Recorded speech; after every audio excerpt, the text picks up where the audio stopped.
আপনারা দেখেছেন এবং আমরা রাজ্যবাসী দেখেছি গত বিধানসভা চলাকালীন সময় পবিত্র বিধানসভায় দাঁড়িয়ে আমাদের রাজ্যের ভূমিপুত্র সুসন্তান রাজ্যের বিধানসভার বিরোধী দলনেতা শ্রদ্ধেয় জিতেন্দ্র চৌধুরী মহোদয়কে ব্যক্তিগতভাবে তাকে টার্গেট করতে গিয়ে সমগ্র উপজাতি সম্প্রদায়কে যে ভাষায় কুকথায় গালিগালাজ করে রাজ্যের মাননীয় মন্ত্রী রতনলাল নাথ অপমানিত করেছেন।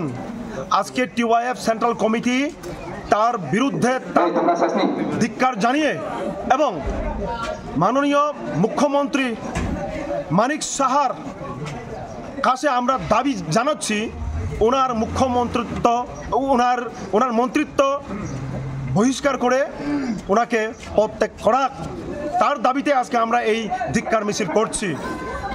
আসলে এটা খুব লজ্জাজনক, বিধানসভার মতো একটা পবিত্র স্থানে দাঁড়িয়ে রাজ্যের বিরোধী দলনেতাকে তার সমস্ত সম্প্রদায়কে জাত তুলে অপমানিত করেছেন রাজ্যের মাননীয় মন্ত্রী রতনলাল নাথ।